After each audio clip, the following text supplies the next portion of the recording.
서기 1600년 4월 19일 일본 규슈 지방의 작은 항구에 돛대가 부러지고 선체가 만신창이가 된 네덜란드 상선 한 척이 가까스로 표류에 들어옵니다.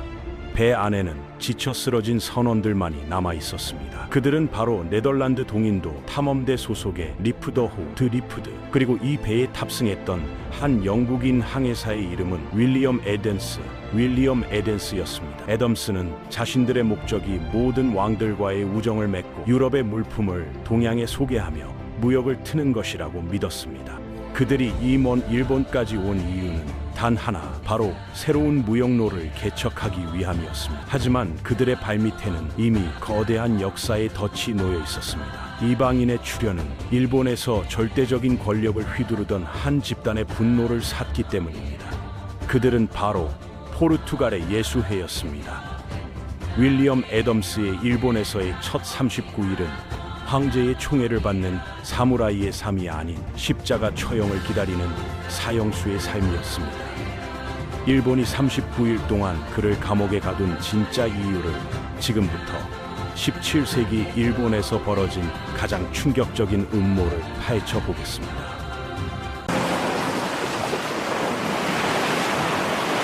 리프더호가 방고, 지금의 우스키 근처에 도착했을 때 선원들은 그들의 물건이 약탈당하는 것을 목격했습니다. 하지만 곧 이보다 훨씬 심각한 위협이 그들을 덮쳤습니다. 당시 일본 무역의 독점권을 쥐고 있던 세력은 바로 포르투갈과 그들의 종교적 무기인 예수회였습니다. 이들은 스페인과 네덜란드가 자신들의 황금알을 낳는 거위, 즉 일본 무역을 가로챌 것을 극도로 경계했습니다. 리프더호의 표류 소식이 섬 전체의 주요 왕 도쿠가와 이에야스에게 전달되자 예수회는 즉시 움직였습니다. 이들은 애덤스와 선원들이 해적이며 상품화에 방해가 되지 않는 범죄자들이라는 악마의 보고를 퍼뜨렸습니다. 포르투갈 예수회와 다른 포르투갈인들은 우리가 해적이라고 보고했습니다. 이 보고서는 주지사와 일반 사람들을 분노하게 했습니다. 이 보고의 여파는 치명적이었습니다. 당시 일본의 정의는 매우 엄격했습니다. 일본에서는 도둑질이나 다른 중대한 범죄를 저지른 자들은 대부분 감옥에 갇히지 않고 즉시 십자가에 못 박혀 죽는 처형을 당했기 때문입니다. 예수회의 보고는 윌리엄 애덤스 일행에게 사형 선고나 다름없었습니다. 십자가에 못 박혀 죽는다는 것은 이 땅에서 도둑질과 다른 범죄로 인한 처형이라는 뜻입니다. 포르투갈인들은 매일 판사들과 일반 사람들의 분노를 부추겼고 애덤스 일행은 자신들이 곧 형장의 이슬로 사라질 운명임을 직감했습니다. 그들이 겪었던 투옥의 시간은 고향의 아내와 자녀를 다시 볼 수 없을지도 모른다는 절망으로 가득 찬 시간이었습니다. 애덤스가 일본에 도착한 지 9일 후 상황은 예상치 못한 방향으로 흘러갑니다. 위대한 왕 도쿠가와 이에야스는 그를 오사카의 법정으로 소환했습니다. 1600년 5월 12일에 나는 나를 큰 왕의 도시로 데려다주는 오사카 법정에 왔습니다. 그곳은 금으로 장식된 멋지고 값비싼 집이었습니다. 윌리엄 애덤스는 자신이 처형되기 직전에 왕을 아련하는 것이라고 생각했습니다. 왕 앞에 불려온 그는 포르투갈어를 할 수 있는 통역관을 통해 이에야스의 질문에 답해야 했습니다. 이에야스의 질문은 간단하고 명확했습니다. 너희가 온 땅은 어디인가? 왜 이렇게 먼 땅까지 왔는가? 애덤스는 단 하나의 희망을 걸고 대답했습니다. 그들의 나라는 오랫동안 동인도 무역을 원했고 모든 왕들과 우정을 맺고 싶었다는 것, 그리고 일본에는 없는 다양한 상품을 교역하러 왔다는 것. 이에야스는 애덤스에게 종교, 그리고 스페인, 포르투갈과의 전쟁에 대해서도 물었습니다. 애덤스는 솔직하게 그들과의 전쟁 상태를 인정했습니다.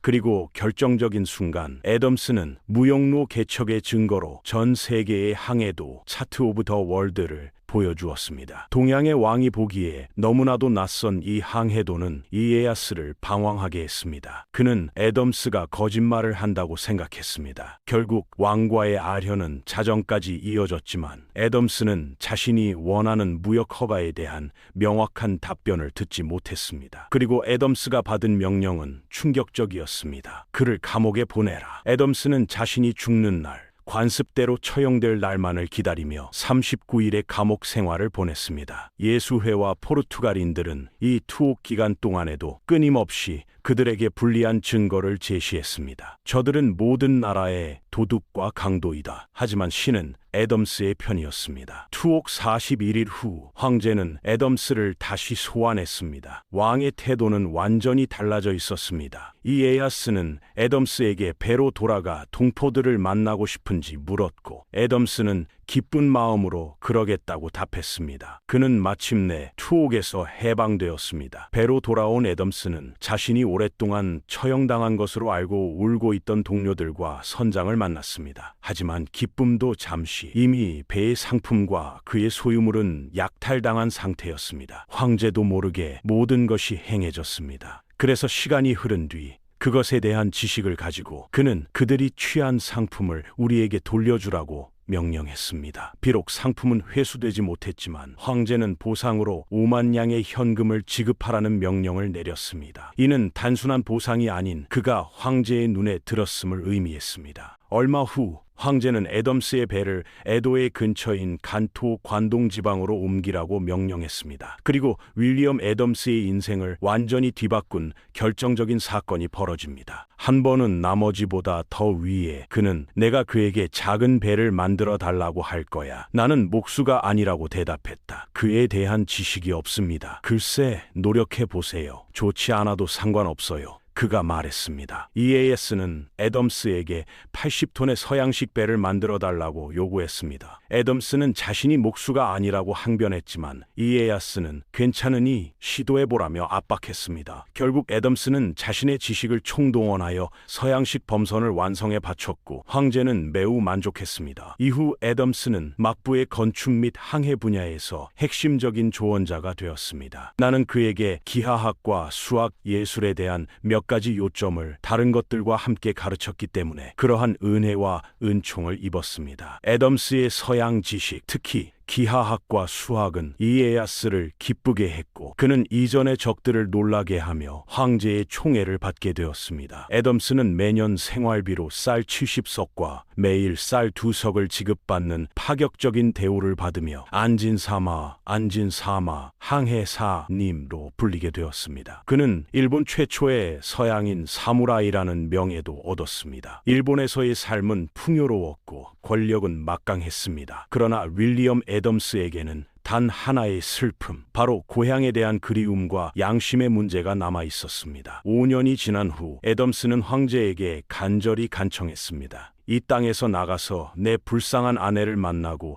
양신에 따라 자녀를 양육하고 싶습니다. 하지만 이에야스는 단호했습니다. 이 요청에 황제는 동의하지 않았다. 매우 기뻐하며 나를 놓아주지 않았습니다. 더 이상 내 나라를 위해 살지 말고 그의 땅에서. 황제는 그를 자신의 봉사에 묶어두는 것이 애덤스의 잘못된 행동을 바로잡는 것이라 여겼습니다. 애덤스는 이제 사실상 일본에 갇힌 몸이 되었습니다. 그의 가장 큰 슬픔은 아내에게 자신이 과부가 아니며 두 아이가 아버지가 없는 것이 아님을 알려줄 수 없다는 것이었습니다. 내 불쌍한 아내에게 과부처럼 내 두 아이는 아버지가 없는데 그게 내 마음의 가장 큰 슬픔은 오직 하나이며 양심입니다. 애덤스는 네덜란드 무역선을 통해 필사적으로 편지를 보냈습니다. 나는 너희에게 기도하고 간청하노니 내가 일본에 있다는 것을 내 불쌍한 아내에게 알리기 위해 내 친구들과 친척들이 내가 아직 이 슬픈 순례의 베일 속에 살고 있다는 소식을 가질 수 있도록. 그는 일본에서 안진사마라는 이름으로 해안을 따라 모든 사람에게 알려져 있으니 자신의 소식을 꼭 전해달라고 부탁했습니다. 1613년 영국 동인도 회사의 존 사리스가 일본에 도착했을 때 애덤스는 귀국 허가를 다시 간청했습니다. 황제는 마침내 그를 자유롭게 해주었습니다. 하지만 비서관은 내가 갈 수 있는 자유를 위해 말하지 않을 것이다. 내가 다양한 시간에 요청했지만 그는 나를 놓아주지 않았다. 막부의 신하들은 그가 떠나는 것을 허락하지 않았습니다. 결국 그는 일본에 남아